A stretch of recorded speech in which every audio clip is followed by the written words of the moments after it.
اعوذ بالله من الشیطان الرجیم بسم الله الرحمن الرحیم ما جعل الله ندی ګرځولی الله تبارک وتعالى یا ندی مقرر کړی الله تبارک وتعالى من بحیره زناور ولا سائبه او نه سائبه ولا وسیله او نه وسیله ولا حام او نه حام ولكن الذين كفروا لیکن هغه کسان چې کافران دي یفترون علی الله الكذب دوی تړي په الله تبارک وتعالى باندې الکذب دروغ واکثرهم لا يعقلون او ډیر د دوی نه عقل نه لري. سلور قسم زناور په دې آیت کریمه کې ذکر شوی دي. یو ته ویل کېږي بحیره، بل ته ویل کېږي سائبه، بل ته ویل کېږي وسیله او بل ته ویل کېږي حام.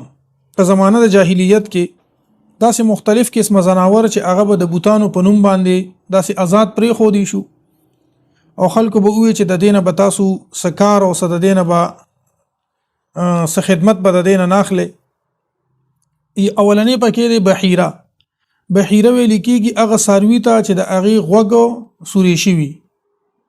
او دا به هغه اوخه چې د هغې به 15 بچي وشو او 15 بچي به اوخو شو، نر بچي به وشو، نو دیله به د غوګونو سوري کړو، دی به پرې خودل، دی ته به بحیره وي چې دا مونږ د دې بوتانو په نوم باندې پرې خودي دي، په دې به سورلیم نه کوله، د دې نه به پیم نه اخیستلو، دا ټول سیزونه د دې د غوښه دا ټول به په ځان باندې حرام ګڼل. یو به د کافرانو به بحیره یو ساروي ته به بحیره وي او دا به دغه ساروي چې سلور بچي به راوړل او 15 بچي به کله نر بچي شو، نو دا به بیا پرې خود نه به غوښه استعمالوله، نه به چې دینو دغه اوخي په استعمالولو او نه چې دینو نه به په دې باندې سورلی کوله. دا اوخه و یو قسم. سائبه دا هغه ساروي ته ویل کېږي چې یو سړی دی او هغه به نظر ومنلو چې زه بیمار یم، نو که زه چرې ښه شوم زه به د فلانې یا زه په سفر باندې یم، نو که زه په خیریت سره کور ته رالم یا زه د دې بیمارۍ نه صحتیاب شوم، نو زما د اوخه چې دی نو دا به سائبه وي. نو سائبه د هغه به هم دي د بحیرې په شانتې حرامه ګڼله، د هغې پی به په ځان باندې استعمالول حرام ګڼل، د هغې غوښه او په هغې باندې سورلي کول، یعنې دا 3 فایدې به د هغې خلکو اخیستې که نه، یا به په اوخه باندې سورلي کوله، یا به چې دی نو د هغې نه پی اخیستل، او یا به چې هغه حلاله کړه د هغې غوښه به استعمالوله، نو دا 3 واړه صورتونه به هغې په ځان باندې حرام ګڼل. نو بحیره او سائبه دا 2 قسمه اوښې دي چې دا به دي په خپل ځان باندې حرام کړي. د سائبه او بحیره دا اوخه او حام چې دی دا اوخ دی، داسې ترتیب سره وویل لکه سانې سره به پوه شي. بحیره دا به هم اوخه وه، سائبه دا به هم اوخه وه، او حام چې دی نو دا به اوخو، او وسیله چې دی نو دا به په بیزو کې وه. وسیله چې دی نو هغه بیزا چې هغې به وپیرې لنګونو کو وپیرې به بچي راوړلو، نو که په 1 پیره باندې به د هغې صرف نر بچي وشو یعنی چیلی به وشو، نو هغه به بیا لالول او سړو به خوړه، او که چرته ماده یعنی چیلی به وشو نو بیا به هغه په بیزو کې پرېښوده، او که دواړه به وشو نو بیا به وی چې دا د خپل ورونو سره میلاو شوه، یعنی په دې صورت کې به بیا دا د بوتانو دپاره چې دی نو کولو پرېښوده، آزاده به پرېښوده، چې دا به هم د دې بحیرې او د صاحبې په شان آزاده پرېښوده. خو دا ټول به دي د دې بوتانو په نوم باندې کول. دا چې دی نو دا مدارک لیکلي، تفسیر بیضاوي چې دی نو هغې پکې علامه بیضاوي پکې یو خبره بل هم لیکلې ده چې وسیله چې هغه بیزا چې هغې به په 1 ځل باندې بچي راوړلو، نو که د هغې چیلی به وشوه، نو دغه چیلی به چې دی نو دا به وقف کوله دغه ته دې بوتانو ته د هغې په نوم باندې، او که نه چیلی او چیلی دواړه به وشو، نو بیا به چې دی نو دا ټول دا سره د دې بیزې دا به نظر کول او منښته به کوله دغې بوتانو طرف ته. بحیره او سائبه کې څه اختلاف نشته، وسیله کې دغه اختلاف دی چې بعضې علماو دا خبره ذکر کړې ده چې 2 پیرې به لنګونو کو، په 1 پیره باندې به که چېرته نر چیلی وشو، نو بیا به دغه د خپل ځان دپاره دغه به علالول او سړو به استعمالوله، سړو به خوړه، ښځو له به نه ورکوله، او که نه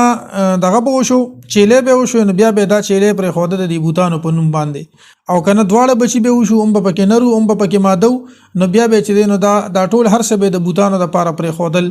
خلاصه دا ده چې دغه چې دی وسیله دا هغه بیزا چې هغه به هم د بوتانو په نوم باندې پرېښوده.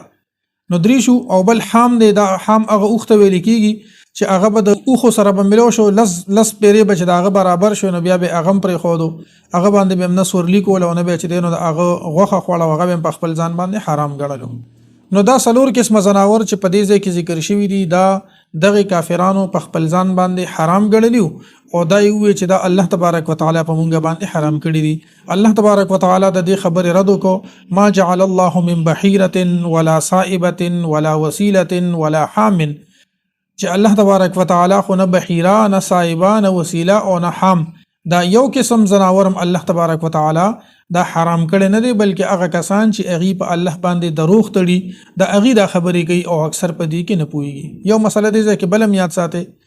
چې کله په یو زناور باندې د ذبح نه بغیر د بل چانو واغستل شو نو دا په دې باندې حراميږي نه، ځکه چې مخکې مونږ ویلو کنه چې وما اوهل لغیر الله به وما اوهل به لغیر الله دوه قسم آیتونو کې ذکر دي. یو آیت کریمه کې وما اوهل لغیر الله به او بل آیت کې دی وما اوهل به لغیر الله، دواړه یو خبره ده یو معنی ده. نو چې هغه زناور چې په هغه باندې د الله د نوم نه علاوه د بل چا نوم واغستلی شي نو مونږ به وی چې د دینه مراد مفسرین لیکلي دي ای عند الذبح د ذبح په وخت کې که د ذبح په وخت کې نه د هغه نه علاوه په د بل چا نوم واغستی شي نو اب په هغه باندې حرام نه لکه ګوره الله تبارک وتعالى په خپل باندې د هغه سارو چې هغه خلکو په ځان باندې حرام کړیو او هغه بوتانو ته وقف کړیو په هغه باندې د بوتانو د وقف شوی سارو نمونه یې خو بحیره صایبه وسیله او حام الله فرمایي چې دا ما حرام کړی نه دي لہذا دا تاسو د لپاره حلال دي. یعنی صرف د هغه زناور ته د یو کس نوم غستلو باندې هغه نه حراميږي ها که چرته په چاړه راخې د الله بسم الله الله اکبر په ځای باندې د بسم الله الله اکبر په ځای باندې بکې بل سوې بیا به هغه ساروي حرام وي هغه مردار وي. نو دا وګوره په دې سارو باندې کافرانو نمونه یې خو د بوتانو نسبت باندې خو الله فرمایي چې دا حرام نه دي هغه ساروي به حرامي چې هغه د ذبح په وخت کې په الله نه علاوه د بل چانم واغستل. ما جعل الله ندي مقرر کړي الله تبارک وتعالى ندي ګرځولي الله تبارک وتعالى من بحيرة بحيره ولا صائبة او نه صائبه ولا وسيلة او نه وسيله ولا حام او نه حام ولكن الذين كفروا لیکن هغه کسان کفرو چې کافران دي یفترونا تړي دوی علی الله په الله باندې الکذب درو واکثرهم لا يعقلون او اکثر د دوی نه لا يعقلون دی عقل نه لري. اسانه معنی دا ده چې بحیره د کم زناورو په به چې د بوتانو په نوم کړیو اسی خو به ټول سيزونه حرام کړي خدا په دې باندې مشهور و او صایبه چې کم ساروي مکمل د بوتانو په نوم باندې آزاد شوی یعنی نظر به مانلیو دم پکې یو تفسیر ذکر دی چې هغه اوخه چې د هغه رومبه بچي هم او دویم بچي هم یا هغه چيله چې د هغه رومبه لنګون او دویم لنګون دا چې دینو دا ماده وینو دا به هم چې دینو وقف کول دي کې د وسیله کې لک تفصیل ډیر دی او حام چې دینو هغه خو هغه لس جفتی کوون کې دي. و اذا قيل لهم او هر کله چې ویل شي دوی ته تعالوا راشي الى ما غسط انزل الله چې نازل کړي الله تبارک وتعالى و الى الرسول او راشد پیغمبر صلی الله علیه و آله وسلم طرف ته قالو نوایدی حسبنا کافی دی مونږ لرا ما هغه سو وجدنا علیه آباءنا چې مونږ مندل دي په هغه باندې خپل پلاران اولو کان آباؤهم آیا اگر کوي پلاران د دوی لا يعلمون شيئا چې نه پوهیږي پس سیس باندې ولا يهتدون او نه دوی په هدایت باندې. الله تبارک وتعالى فرمایي چې کله هغه کسانو ته ویل شي چې کم کافران دي چې هغه ستراشه چې الله تبارک وتعالى نازل کړي دي هغه قران طرف تراشه کوم چې الله نازل کړي دي او الى الرسول او راشد رسول الله صلی الله علیه و آله وسلم طرف ته یعنی د نبی کریم صلی الله علیه و آله وسلم طرف تراشه نو دی په جواب کې سوی حسبنا ما وجدنا عليه آباءنا مخکې دا مضمون بار بار تیر شوی دی چې دی وی چې بس مونږ له هغه کافی دی چې مونږ خپل پلاران په کوم دین باندې مونډلیو بس مونږ خپل د پلار نیکه په دین باندې روان یو. نو ما تاسو ته مخکې ویلو چې د پلار نیکه دین د شریعت مطابق وي د الله او د الله د رسول د لارې مطابق وي خو ډیره ښه ده که د هغې مطابق نه وي نو بیا دا خبره کول صحیح نه دي. مثال ما تاسو له درکړو یوسف علیه السلام په جیل کې چې کله د دعوت او د تبلیغ آغاز وکړو نو هغې د خپل پلار او نیکه د دین ذکر وکړو چې زه د هغې په ملت باندې یم د ابراهیم علیه السلام او اسحاق علیه السلام او یعقوب علیه السلام او چې کله یو سړی په غلطه لار باندې هغه بیا د خپل پلارانو د آبا او اجداد ذکر کوي نو هغه ذکر کول صحیح نه دي. الله فرمایي اگر که د دې پلاران په څه باندې پوهیږم نه او څه هدایت باندې کوم دین دي. و اذا قيل لهم او هر کله چې ویل شي دوی ته تعالوا راشي الى ما غسط انزل الله چې نازل کړي دی الله تبارک وتعالى و الى الرسول او راشد رسول الله صلی الله علیه وسلم طرف ته قالو دوی وايي حسبنا کافی دی مونږ لرا ما هغه سو وجدنا علیه چې مندل دی مونږ په هغه باندې آبا انا خپل پلاران اولو کان آباؤهم آیا اگر که وی پلاران د دوی لا يعلمون شيئا چې نه پوهیږي په سیس باندې ولا يهتدون او نه دوی په هدایت وي یا ایها الذين آمنوا اے مؤمنانو علیکم پتاسو باندې دا انفسکم ستاسو نفسونه علیکم پتاسو باندې دی انفسکم ستاسو نفسونه یعنی پتاسو باندې صرف ستاسو د خپل ځان ذمہواری ده لا يضركم نقصان نشي درکول تاسو ته من هغه څوک دوله چې گمراه شو اذا اهتديتم کله چې تاسو په خپل په هدایت باندې الى الله مرجعكم الله تبارک وتعالى طرف ته مرجعكم واپس کیدل دي تاسو جميعا د ټولو فينبئكم نو خبر بدر کی تاسو ته او بخیدا ستا بما هغه څه کنتم تعملون چې تاسو به کوم عمل کولو الله تبارک وتعالى مسلمانانو له دې خبره تسلی ورکي چې تاسو د دعوت نه باوجود یو کافر ته تاسو د دین دعوت ورکو او د دین دعوت ورکول باندې هم هغه مسلمان نشو نو د هغه د گمراهی او د هغه د کفر د تاسو له هیڅ نقصان نه درکې کله چې په خپل تاسو په هدایت باندې تاسو سره تاسو د خپل ځان فکر پکار دی یعنی یو انسان دی هغه نورو کسانو له دعوت ورکي خو خبره ده د مسلمانانو طریقه ده چې هغه امر بالمعروف او نهي عن المنکر بکي د بل کار د ښه کار حکم بکي بلتا او د بد کار نه خلق منع کوي خو که یو سړی په دې باندې عمل نه کوي نو د دغه انسان د عمل نه کول په وجه باندې په دې دعوت ورکون کې باندې څه ګناه نشته ځکه چې الله فرمایي یا ایها الذين امنوا علیکم انفسکم اے مسلمانانو په تاسو باندې تاسو د خپل ځانونو ذمہواری ده او قبل تاسو په خپل گمراه شو نو تاسو ته نقصانی او که تاسو په خپل په هدایت باندې نو که څوک گمراه کیږي هغه تاسو له نقصان نه درکې اسانه معنی ده لا يضركم من ضل څوک گمراه کیږي تاسو له نقصان نه درکې کله اذا اهتديتم کله چې تاسو په هدایت باندې الرحمن بابا وی کنه وی اور د خپل سره ملک اے رحمانه او د دنیا اورونه پرې د چي بلیږي نو اول د خپل سرنا د ګناه اور ملکول پکار دي چې انسان په خپل باندې دین تمایلی په خپل د ګناهونو نزان بچ کی نو چې دا اور د ملک نو کبیا تاسو سره موکوي نو بیا نور اورونه ملکوا خو اول چې دی نو د خپل سرنا اور ملکول پکار دي اول خپل ځان په هدایت باندې کول پکار دي یا ایها الذين امنوا اے مؤمنانو علیکم لازم دی پتا سو باندې انفسکم نفسونه دستاسو یعنی تاسو باندې د خپل ځانونو ذمہواری ده لا يضركم نقصان نشي در کول تاسو ته من هغه څوک دله چې گمراه شو اذا اهتديتم کله چې تاسو په هدایت باندې الى الله مرجعكم د الله تبارک وتعالى طرف ته واپس کیدل دي تاسو جميعا د ټولو فينبئكم نو هغه خبر در کی تاسو ته بما كنتم تعملون په هغه څه چې تاسو به کوم عملونه کول یا ایها الذين امنوا اے مؤمنانو شهادت بینکم گواہی تاسو پمینس کې اذا حضر کله چې راورسیږي کله چې حاضر شي احدکم یو کس د تاسو ته الموت مرګ یعنی کله چې وته مرګ حاضر شي څه مطلب چې مرګ وته رانږدې شي د مرګ نخ او آثار وته ښکار شي حين الوصیت په وخت وصیت کې شهادت پکار دی گواہی پکار د تاسو پمینس کې کله چې یو کس ته مرګ حاضر شي حين الوصیت په وخت وصیت کې گواہی پکار دا چې مرګ وته حاضر شي په وخت د وصیت کې اسنان ذوا عدل منکم د دوو کسانو ذوا عدل چې انصاف کوونکی وي منکم د تاسو نه او آخران من غیرکم یا دو نور کسان من غیرکم تاسو نه سیوا یعنی اسنان ذوا عدل منکم دو کسان عدل کوونکی منکم د تاسو نه یعنی دو کسان مسلمانان او آخران من غیرکم یا دو نور کسان من غیرکم تاسو نه سیوا یعنی که مسلمانان نه نو بیا غیر مسلمه ان انتم ضربتم فی الارض خدا کلا ان انتم کله چې تاسو ضربتم فی الارض سفر کوي پزمکه کې فاصابتکم نورسیږي تاسو ته مصیبت الموت مصیبت د مرګ تحبسونهما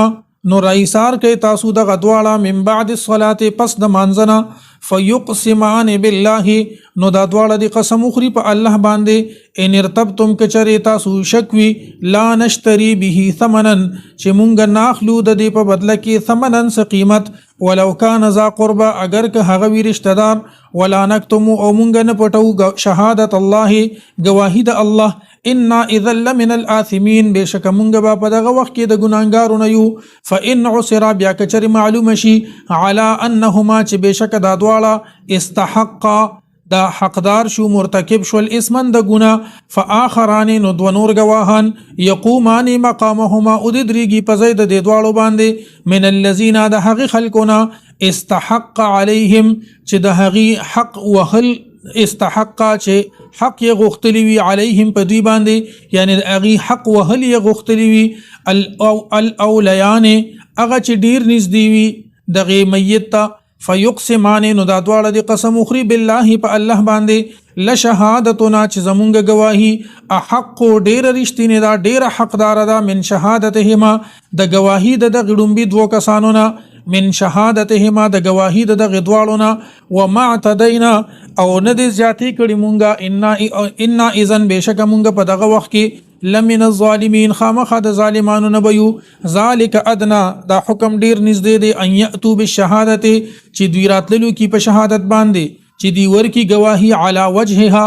په مخ د دی باندې یعنی په صحیح طریقه باندې او یخافو یا او یریږي لدینا ان ترد ایمان چې رد بکړي شي د دوی قسمونه بعد ایمانهم پس د قسمونو د دوینا واتقوا الله ويرجى الله تبارك وتعالى واسمعوا او وري والله لا يهدي القوم الفاسقين او الله تبارك وتعالى هدايت نه کوي قوم فاسقان وتا آیت کریمه مفهوم باندې اول ځان پوي کې او بیا چې دا د کوم واقعي سره ټچ دی بیا به هغه واقع وایو ان شاء الله العزيز بیا به کار چې نه به آسان شي اول خدا درې آیتونه مفسرین په مشکل ترینو آیتونو کې شمار کړي دي چې د دینه معنا او مفهوم رو باسل لا ډیر ګران دي بیا مغي خپل کوشش کړی دی او په ساده الفاظو کې بعضی مفسرین د دې هغه تفسیر بیان کړی دی زه تاسو ته د هغه مختصر او خلاصه چې د هغه کومه د هغه د بیانوم د دې آیتونو مطلب دا دی چې کله یو مسلمان په سفر کې وي او د مرګ وخت قریب شي نو دی به یو دوه مسلمانانو ګوري او د هغه په وړاندې به وصیت وکي یا که مسلمانان نه نو دوه غیر مسلمه براولي او د هغه په وړاندې به وصیت وکي د خپل مال چې د سره کم مال وغیره دی د دې وصیت بو کی چې کله دا وصیت کوون کی دا سړی مړ شي د کفن دفن شي او کله دا قافله دا څه خو جاز لمړی ورکی یا یو طریقې بل طریقې سره ضرور رسی په خو بداسې نو نه به مړ خلکو ځان سره ګرځول شو خو چې کم ځای به وفات شو نو بس عمل تکي به جنازه وکړه عمل تکي به نږدې مقبره کې به دفن دا ډیر صحابه کرام دي چې اغه د استنبول کې چې کله ترکی پورې را رسیدلی ایران پورې را رسیدلی عبدالرحمن ابن عوف رضی الله تعالی عنہ یا نور صحابه کرام اغه په دې خوا په ایشیا کې او په وسطی ایشیا کې په جنوبي ایشیا کې په دې ځینو کې د صحابه کرامو قبرونه چې د هغه جوړ شوی د اصحاب بابا چې کوم په خبر کې یادېږي دا سیدا افغانستان کې دا یو پوره ضلع د مزار شریف وته وي دم په دې باندې منسوب دي چې دلته د علي رضی الله تعالی عنہ مزار هغه دلته کې دي دا چې دینو د په عراق کې داسې کسان دي نو چې داسې بچرته غي لاړلو نو الته به بیمار شو وفات بشو نو بس ملته به جنازه وکړو ملته به دفن کړل داسې بنو چې خپل ابای قبرستان ته رسوي او یا د کلی قبرستان ته رسوي تر دې پوری چې کتابونه لیکي چې امام احمد ابن حنبل صاحب رحمت الله تعالی علیه د مدینه منوره ډیره خوخه دوی چې زمړ شمنه چې ما په مدینه منوره کې دفن کینو دی بلره چرته نه ته دوی اسنه چې زلره لاړ شم بس بیا خو به ملته ما دفن کی نه به د مدینه منوره نه لره نه ته ځکه چې د مدینه منوره دا خوره د اغه د نبی علیه الصلاه والسلام په نسبت باندې خوخه خج خپل خبره لازم چې یو سړی دی هغه په سفر باندې دی او ادې په دې سفر کې قریب المرګ شو د خپل مرګ کار شو نو دی به وصیت کی دوه مسلمانان په هغه باندې گواه کی په خپل وصیت باندې که دوه مسلمانان نه بیا به دوه غیر مسلمه چې دی نو دا په خپل وصیت باندې گواه کی او بیا به دغه وصیت ول لاړ شي او چې کم وصیت وته دی مړی کړی وي نو د دې مړی وارثانو ته به هغه وصیت بیان کی کچرته دغه وارثانو په شک پیدا شو چې ر دیګنه دا وصیت ټیک نه کوي نو بیا به د چلو کی چې د ماسپخین یا د مازیګر علما لیکي چې د مازیګر منځ مراد دی حدیث مبارکو کې د مازیګر ذکر راغلی دی نو چې کله د مازیګر منځ شي یعنی دا معاملې چې کوم شی و دی کې د مازیګر د منځ نه پس بیا دا گواهی شوی و نو طریقه دا چې د مازیګر منځ شي نو خلک د منځ نه فارغ شي نو بیا بچ دینو د تغمړي د وارثان با هغه وصیت کوونکو باندې چې کم گواہی اغي ورو غواړي او د اغي نه په دې وصیت چې کم اغي کړي په دې باندې به قسم واخلي چې تاسو په دې وصیت باندې تاسو چې کوم وصیت مونږ ته پرون یا بل ورځ یا بیګا یا نن سار بیان کړي په اغي وصیت باندې تاسو زمونږ د تسلی لپاره قسم وخورئ نو که اغي په قسم وخوري بیا به اغي په وصیت باندې عمل کولی شي او که اغي په قسم وخورو او د اغه نه پسم د دې مړی د وارثان په دې باندې مطمئن نشو او دیتا یوزه ملو شو چې او د وصیت کوونکو روغ ویل دي نو بیا به دی وی یا د دوه کسان به قاضي لراشي او د وی چې اغه دوه کسانو گواہی کړي و د وصیت باندې او قسم هم خړلې خو مونږ د اغه د قسم د پاسه بل قسم کو چې د دې د قسم دروغجن دي او زمونږ گواہی دا چې دینو د رښتینه ده نو که چرته د دې دوه کسانو په قسم او خړو نو بیا به د دې دوه کسانو په حق کې فیصله کیږي اصل کې خدا سي دی البینه علی المدعی والیمین علی من انکر چې کوم سړی د یو سیس دعوو کی زویم دا کتاب زما دی دا کتاب دی سره دی او زویم دا کتاب زما دی نو زه به دوه ګواهان راولم چې هغوی وي چې دا کتاب د دې مولانا دی او کدا وی چې نه دا د ستانه دی نو د دې ګواهینه پس به هغه کچته ته ګواهان نه بیا په دا قسم اخري زم دا کتاب زما دی خو ما سره ګواه نشته نو دا به قسم اخري نو بس خبره به ټیک شي نو دې ځکه دا لومبي ځل دا وارثان چې دي نو دا د مدعی په حساب باندې دي او دا چې کوم ګواهان دي د شهادت نو دا د مدعا علیه باندې دي چې کوم منکران دي د خبره نه هغه دوه کسان چې هغه د مړي په وصیت باندې ګواهان جوړ شي او غیر راغلل او د مازیګر د مونږ نه پس یې قسم وخړو نو دا چې کوم سړی د شهادت نرستو چې کوم د دعا علیه وی د هغه په مرتبه کې شو دی قسم وخړو چې زمونږ د گواهی بالکل ټیک تا خو وارثان یې په دې قسم باندې مطمئن نه دا نه چې اسی وي چې مونږ مطمئن نه نه هغه سره ثبوت موجود وي صداس یو قرینه ور سره موجود وي چې هغه ته هغه نه پته ولګي چې دا وصیت کوون کی صدا وصیت باندې گواهی کوون کی کسان په خپل قسمونو کې او په خپل خبره کې رښتینی نه دي نو هغه به اول حالات معلوم کړي دا هغه نه پس په بیا هغه د دې د قسمونو په بدل کې قسم خوري او داسې به وي چې زمونږه د دواړو گواهی د دې مړي په وارثانو کې په دوه کسان دا چلو کې او دا به وي چې زمونږه دا گواهی د دې د گواهی نه چې دا ډیره خدا احق من شهادتهما دا نو بیا به قاضي د دې دواړو د گواهی مطابق د دې د قسمونو مطابق فیصله وکړي الله فرمایي دا حکم څه د پاره دی خو بس دوه کسان رااله او گواهی ورکړه نو خبره ختمه شوه که د هغې نه پس گواهی ورکړه او د دې کسانو په اطمینان نو قسم یې واغستو بیا هم خبره ختمه شوه خو د دې دپاره الله فرمایي چې دا کم کسان په وصیت باندې گواهان دي دی صحیح گواهی وکي او د دې خبر يرم ور سره وی ک چرته مونږ صحیح گواهی و نکړو اسیم قسمونه او خړل زمونږ د قسمونو پسې بم بیا اغي قسم خوري او زمونږ د گواهی رد کی دي شي د دې لپاره چې خلک صحیح فیصله وکي دا چل څه شوی واقعیا څه شوی دا واقعیا دا څه شوی چې یو مسلمانو د اغنوم و بودیل دی په سفر باندې روانو نو د سره هغه وخت کې مسلمانان نو یو دوا عیسایان د سره د یو عیسائی نوم چې دنه هغه تمیم او د بل نوم عدیو دا چې دینو دا دوه کسان د سره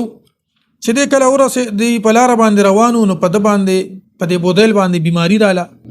او چې بیماری پر راغله نو بیا ورته د چې دینو د پته ولګي چې راز د دې بیماری نه کې دي شي خنه شم او زه وفات شم نو دو یو کاغذ راغسته دي او د سره چې کوم سامان د تجارت او هغه ټول سامان د تجارت یې په یو کاغذ باندې لیکل دي د هغه لیست جوړ کړی دي او د خپل مرګرو ته غږ نه دی کړی هغه د سامان په دی ویخ کې خو دي چې زما د تجارت دا سامان دی او زه قریب المرګ مخبل وصیت د یو کاغذ باندې وصیت خو نه لیکل خو د وصیت مطابق چې د کم سامانو هغه ټول سامان د چې د نه لیکل دي او هغه سامان کې دا خودل دي چې کله دی وفات شوی دی کفن دفن شوی دی دغه زین د کسان واپس شوی دي نو دا دوه عیسایان تمیم او عدی د دې دا سامان کولو کړی دي قتل دي نو پدې کې یو جام پکې پروتو چې هغه د سپینو زرو او د سرو زرو نقش او نگار پېښ یو د سپینو زرو جامو او 300 مسقاله پورې د هغه وزن او خضرون جامو نو هغه چې قتل دي هغه ډیر خوښ شوی دی او د بودیل او زرګر باندې دا جوړ کړو او یو بادشاہ له چې دین هغه د په تحفه کې وړلو نو بادشاہ له چې تحفه وړلو نو به قیمتي خامخه نو د چې دین د هغه راغسته دي هغه د کسانو د تمیم او عادي هغه راغسته دي او کتلی دي چې دا خو د سپینو زرو جوړ دي دا خو اوس سر زر سیوا شو سلور نیم لک روپے تولې شو سپین زر چې دین هغه ډیر کم پاتې دا به تقریبا په یو ریټ کیو دون داس یو ریټ کې بنو خو لکه ونیمه تولې سره د 52 تولو د چاندې برابرو بهر حال نو دا چې دینو هغه په زرګر باندې هغه یو پیاله جوړه کړي او په هغه باندې بیا د سپینو پیاله او په هغه باندې د سترو زرو کار شوی او هغه پیاله د دغه دوه کسانو ډیره خوښه شو د تن راواغسته باقي سامان ټول د قشان بند کو او دغه پیاله راواغسته د ځان له خرڅ کړه هغه نه پس دی راغله هغه سامان د دغه میت د دغه بودیل چې کوم وارثانو هغه له ورکو چې تاسو هغه فلان کې کس په فلاني ځای کې وفات شوی دی او هغه سامان مونږ له راکړی او مونږ هغه په دې سامان باندې داسې وصیت هغه مونږ ته کړی چې دا سامان به فلان کې ځای ته ورسوي هغه ورته ټیک ده چې کله هغه سامان هغه خلکو کولو کړی دی کتلې دی سامان ټول چک کړی را چک کړی دی اخر کې ورته دا کاغذ ملو شوی دی چې په هغه باندې د دې پوره سامان تفصیل د لیکل شوی نو هغه دا ګوره اسیم دا طریقه په کار د چې کله یو سړی د بل سره سامان وروړي کنه مونږ چې خپل دکان کې به سامان رالو لس سيزونه به نو مونږ به دا شیز دی دا آیټم دی دا آیټم دی ټولو ته په بالبن باندې نه خو کړ یو سیز به موجوده کړ چې کله سوات نه به سامان رالو کله لاهور نه برالو کراچۍ نه برالو کم به ټول به موجوده کې خو د ابم بیا چک نږدې لوکل به سامان راغلو نو ما به کس ته وی دا د بل سره چک کوي دا خو ما په خپل په شاپر کې واچولو ما خو څه نه دی ویلې چې تا په خپل نه دی اچولې خو د بل سره چک کا دا سی بچ چاله سامان ته یو کس به سامان راغون کو بل کس به بیا د بل سره چک اکثر به پکې غلطي راوته هغه به سامان وروړو یا سیوا سیز وروړو دا سی یو ځکه شی چې یو وړو کې غونته یو د موبایل ته یو او ټی جی لګي هغه چې دینو سیوا وروړو نو هغه یو سی سیوا راغلی او د 3000 روپو دغه شان چې دینو د چانه به کم رالو نو کده چانه به سیوا رالو نو بیا به مو ته پیسې ولېګلې او یا به بل ځل به مو یا پیسې ورکړي یا مو ته په هغه ټایم پیسې ولېګلې یا به چې کم راغلی نو هغه ټایم به مرته هغه بل هغه سامان نه تصویر وباسو یا به مو ته واتس اپ کو چې دا آیټم کم راغلی دی نو دا سي چې کله سړی دا سي په خپل روټین کې چې کله څوک سامان وروړي دا اوس دکان له خواګه راځي کنه کله کې د ضرور بوې کې د لاسو زوري کې د 500 زوري بل سره سړی چې کی چې دا آیټم دی د بل دا سامان کلیر شو نو دا چیکینګ چې دی نو دا خامخا پکار دی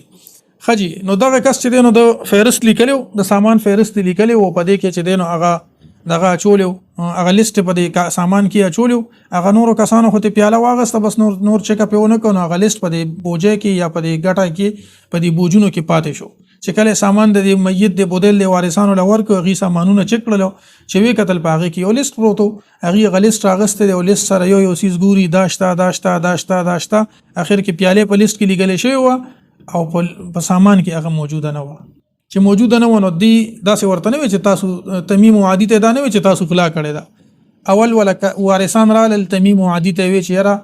دا سامان چې تاسو ته هغه حواله کو نو د سامان د دې ځای نه چې هغه کم سامان اوړو یا هغه دا سامان چې تاسو ته حواله کنو سې ته پلاره کې خرڅ کړیو نه غي وته چې نسې خو ته خرڅ کړی نو ځکه چې خو لازم ته رسیدل نو پلاره کې بیمار شو وته خدي بیماری د پاره چې دینو هغه علاج معالجه د پاره څه خرچه کړی و هغه وته چې نه علاج معالجه د پاره هم څه خرچ نه کړي ځکه چې هغه خو بس چې څنګه پلاره کې روانو او خار ته رسیدو سره یا خار ته نږدې کېدو سره هغه بیمار شو وفات شو د دینه ویچاله څه تحفه محفه ورکړي د سامان نه وینه نه دا ورکړي چې هر طرف نه هغه خپل ځان مطمئن کو بیا وته چې پدې کې یو پیاله نشته کم سامان چې تاسو را لېګل دي هغه کې د سامان لیست موجود دی او په هغه کې چې دینو یو پیاله د سپینو زرو پیاله ده د سرو زرو نقش او نگار چې شوی دی هغه بدی کې نشته هغه وته مونږ ته پته ده بس مونږ له خدای سامان راکړل بس مونږ تاسو لرو د دې وارثانو په دې خبره باندې شک پیدا شو ځکه چې کسانم عیسایانو او د بودل چې د مسلمانانو د غنور کسان عیسایانو د دې د وارثانو په شک پیدا شو چې شک پیدا شو نو د مازیګر د مونږ نه پسې دی راوغختل او نبی کریم صلی الله علیه و آله وسلم وتو فرمایل چې تاسو په خپل گواهی باندې ته خپل وصیت او په خپل سامان چې کوم تاسو وروړل دي د کې تاسو څه خیانت نه دی کړی په دې باندې تاسو قسم وخورئ چې مونږ ته دغه جام یا دغه پیاله چې په دې کې نشته د دې مونږ ته هیڅ خبر چې دنه هغه نشته هغه په دې باندې قسم وخورل چې قسم په وخورل نو بیا څه وخت پس د دغه بودل چې کوم وارثانو دي د یو زرګر سره هغه پیاله ومونته نو دی خپل پیاله او پیجنده چې کله پیاله او پیجنده هغه زرګر ته وی چې دا پیاله کم ځای و دا جام کم ځای و ناغه ورته وی چې دا خو د فلانه علاقې تمیم او عدی دوه کسان دی غي په ما باندې په 1000 درهم باندې خرڅ کړي دا